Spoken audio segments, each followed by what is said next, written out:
welcome back to my channel. So I have done a quick video of this encapsulated flower set that I did. Really pleased with how this set came out. So there isn't any filing or anything in it. It's literally just the design work. So we started off, I'm using Cjp's coconut milk to build a full white nail. So I bring my first bead in, get that at the cuticle, get that nice and neat, and then I work on the rest of the nail. That's just the way that I work now. You know, I train the same as everybody else with the 3 bead method, but sometimes I only do 2, sometimes I do 5. It takes what it takes. So we just get that white acrylic on there. Coconut milk is beautiful to work with. It's not sticky at all. I do really enjoy it. So yeah, just a full white nail. I was meant to put a gem on this nail and forgot, as did my client. So she'll probably see this and think, where's my bloody gem? Happens. So I do still cap white nails just because I'm still at that point where if I get a bit file happy, I'll file all the colour away. So yeah, I do still cap. So I did cap it in clear. Just thin cap. I'm very pleased with how the white went on that. So this is the figure that we'll be doing the design on. So I'm using a small amount of birthday suit just on that nail bed area, and it's purely just to give it a little bit of cover. I'm then going to leave that to set, and I'm going to move on to the middle finger, which is an ombre. So I've come in with coconut milk, put it where I want that ombre to start, fade it back.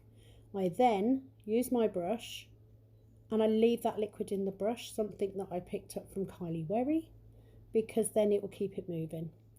Leave that to set, head on to the next finger, which I think is a glitter fade if I remember right. So came in and put a thin wash, so I'm putting its full glitter, just remembered. So yeah, thin wash of white, and then I'm going to come in with Tracy Lou's White Wizard, which I think has to be my favourite glitter from her collection. It's absolutely stunning. So this would be a really nice bridal colour. It would be really nice for winter. Cannot wait to do winter nails with these. It's just beautiful, and because you've got that multicoloured iridescent glitter, you get the blues, the pinks, the purples, the greens, you know, it's just stunning. Very easy to use and apply. So we're just doing a full finger of that glitter.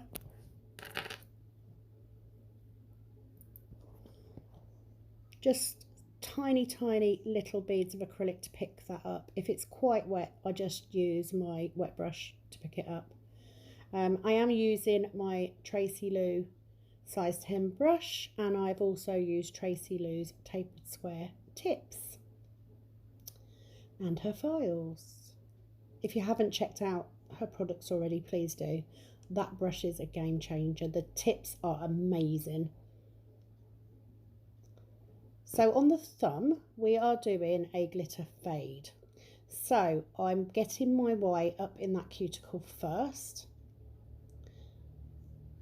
and just getting that as neat and as tidy as I can get it. Now I did work a little bit wetter with the white on the thumb. I'm not sure why, it was just the way I was working. But I left it in anyway because I was quite pleased with how this turned out. Coming in, small bead of acrylic. Now when I say a small bead, I mean literally a tiny bead of acrylic, and then just dip it into the raw glitter, place it on the nail, give it a little bit of a wiggle. Get that tip nice and covered, and then I'm going to turn my brush around and I'm just going to fade it up slightly. So back to the ombre now. This is the one that everyone's been waiting for. So birthday suit, small wettish bead, straight in the middle, push out to the side, swipe, push it out to the side, swipe, pull it down the middle. First bead's on. Cuticle bead, little bit drier, little bit higher up, and I literally push that colour up towards the cuticle rather than putting it too close and then pulling it back down. So yeah, I just do that until I've got the coverage I want. So come back in with another bead. So there you go. Just push it up but not touching the skin. And I just try and get my brush into a point on top of that to pull it down. Now I didn't need to come back in with white on the nude ombre. We're doing a glitter swoosh. So small bead of acrylic, quite a wet bead actually. Pick the glitter up raw, whack it in the middle, literally whack it in the middle, and then just feather it up around the cuticle, which I really like. And then I just sort of tidy it as I'm going to make sure it's flowing nicely, it's covering where I want it. Might seem a bit silly doing a nice ombre and then whacking glitter, but there you go.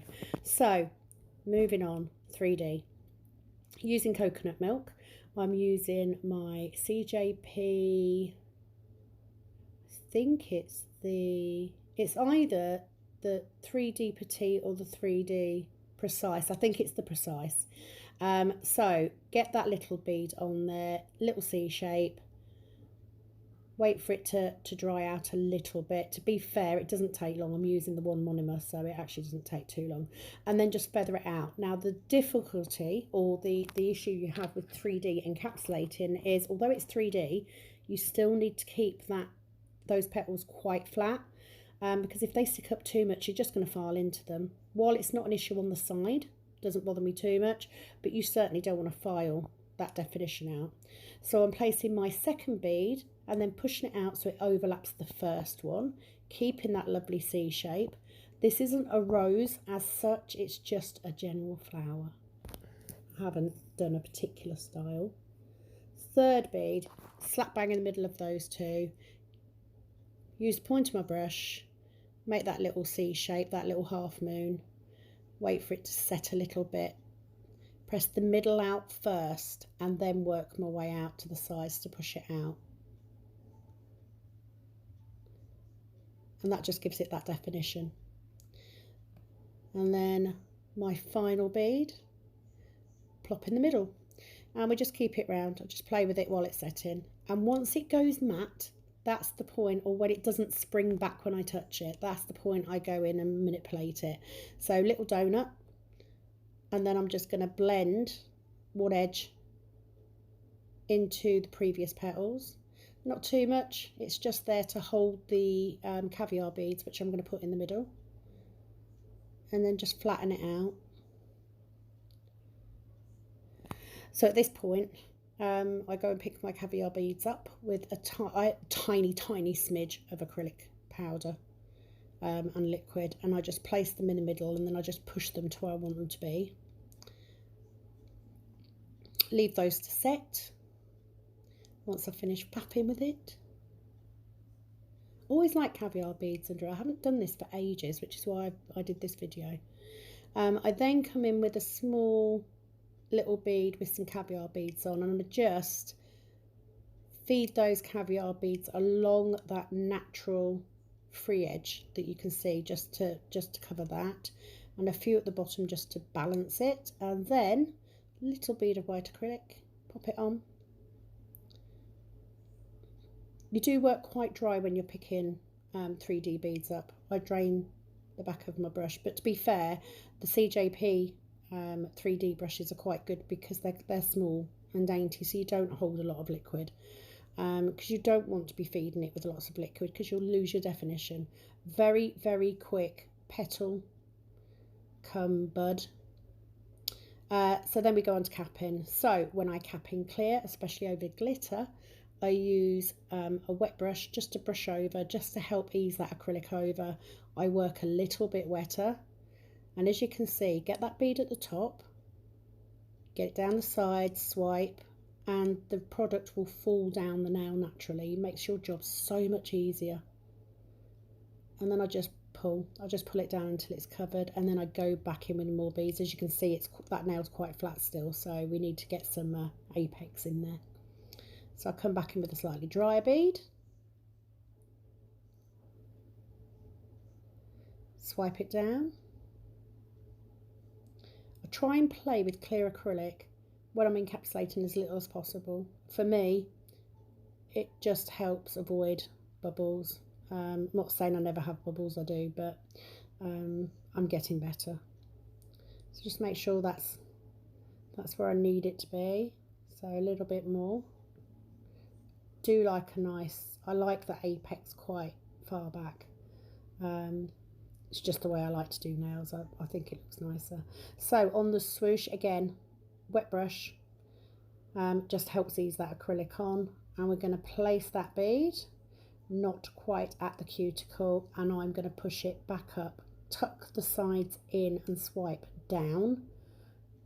And that way the acrylic's already doing the work for me. And I've just got to tidy it.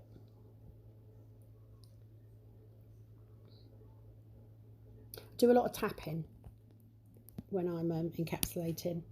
Tap, tap, tap. So in there, look, tap, tap, tap, tap, tap, tap. Not wiping my brush too much. When I get that bead on there, first of all, I need that liquid in that brush. And the size 10, it's just lovely, lovely to use. So again, full glitter, so close up, get that on. And as you can see, look, tapping round the top to tuck it in behind the glitter. So between the glitter and the nail, the cuticle, get those sides and work it down the sides. And you're sort of pulling and pressing across the nail. So on the 3D, wet it very, very well. And I work in more than one bead. That first one, straight over the top of where the flower is, nice and wet, because we want it to sink into those little grooves. Smooth it all over, come in with another bead. Now this is where we then start to build the structure of the nail. So again, nice and wet, keep the nail pointing down, let it flow, and then just swipe. And then the cuticle. Like I said, I still place quite far below the cuticle and press up a bit. It's probably something that I need to work on still, but it works for me, so there we go. Tap, tap, tap, tap, tap, swipe. Easy, nice and easy. So coming to the end of the video, once I've finished capping, I will then top coat. Little tip when you are top coating a glass nail, flip the hand over and just top coat under the free edge on the underneath of the nail and cure that. Just gives it a little bit more of clarity. Crystal glass is a beautiful acrylic anyway, it's very, very clear. So I'll leave the rest of the video for you. If you are a recent subscriber, you're new to my channel, thank you so much for taking the time to watch. Please give me a like and subscribe, and I will be back with another video very, very soon. Thanks for watching, guys. So that's that for that video. There is a picture of the finished result at the end, so keep watching.